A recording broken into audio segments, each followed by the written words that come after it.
This is going to be a comprehensive guide to getting started in FreeCAD. To download it, first go to freecad.org, select download, and then choose the version that fits your system, Windows, Mac, or Linux. Once installed, we're going to open up FreeCAD. Since we're starting from scratch, now we're going to select parametric part.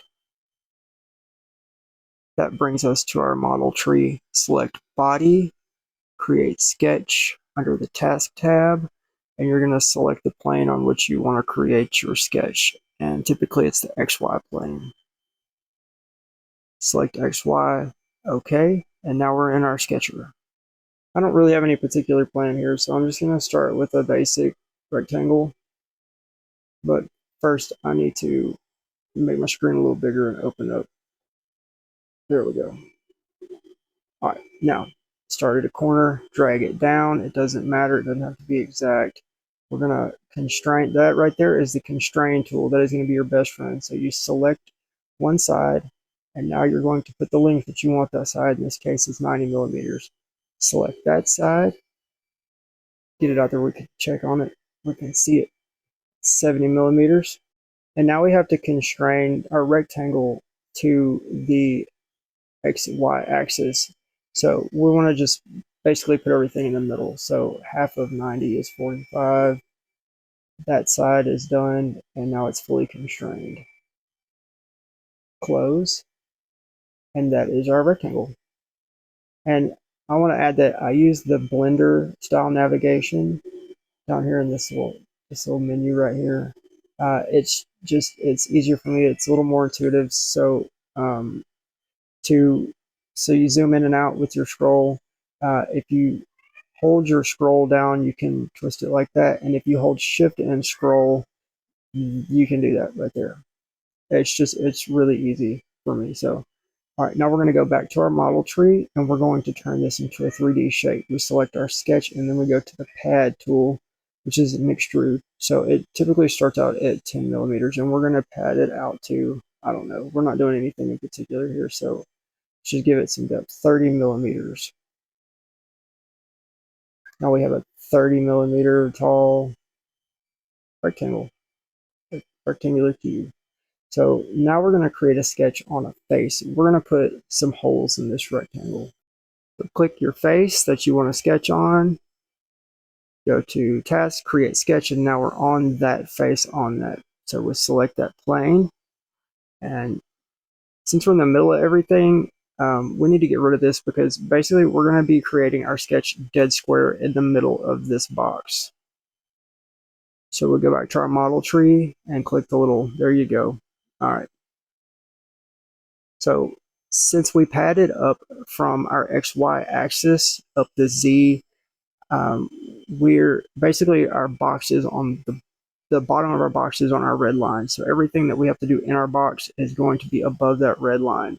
So that means we got 30 millimeters to work with above that red line and 70 wide. So I'm just going to put a couple 20 millimeter circles, select the circle tool, and it's pretty straightforward.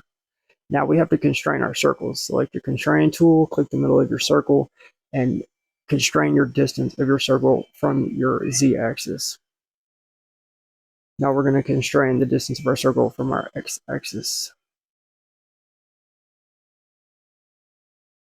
Boom. Do the same thing on this side. We're basically locking in their coordinates on this plane. 20 millimeters. And there we go.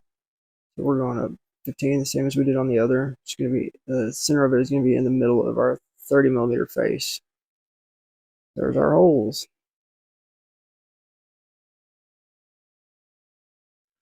Boom, there's our box. Now what we're going to want to do is go, it's like the pocket tool. We're going to create a hole all the way through this box, 2 holes all the way through this box. So our circles are features. We can do whatever we want with them. We can extrude them or we can turn them into a pocket. So you see where I selected symmetric to plane?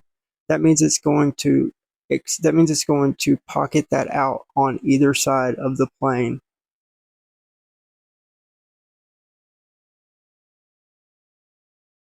Okay, so it's not symmetric 20. So now it shows a 50 millimeter pocket out. So it's 10 millimeters past our center point. So now we select symmetric to plane. We're going to go to the full 90. Oops, I passed it. But you get the point. Now we've got our holes through there.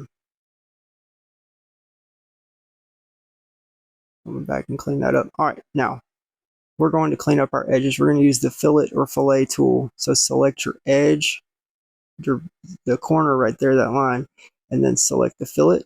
And we're going to fillet it as much as we can to get an even fillet all the way around on both sides. So I like to just do 14.99 because if you do 15, it's going to derp out. So we'll do the same thing on this side.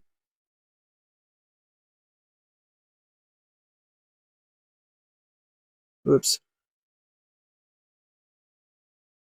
Okay, boom.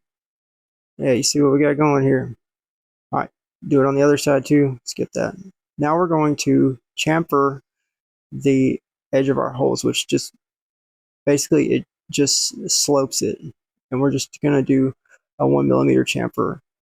It's always good to chamfer pockets and insertion points. It keeps you from binding up around the edges. Even just a small chamfer, you can do a half of a mil. 1 mil is standard. Do the last one. Gotta click OK first. Now we do the last one. Chamfer tool. All right, let's give it some color. Right click, select random color. Or there it is. All right, and purple. That's fine. All right, now let's clean up these edges here.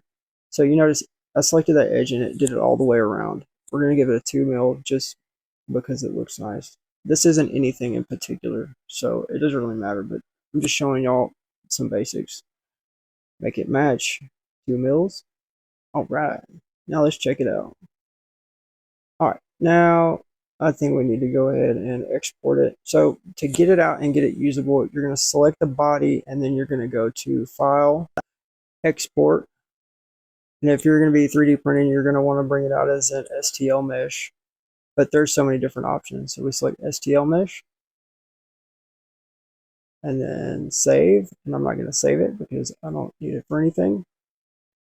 That only took just a few minutes, and now we've got something that we can use and we can print or we can bring into the world. Your limit is really your imagination. And thank y'all for watching as always, and like and follow, and I'll keep making stuff like this.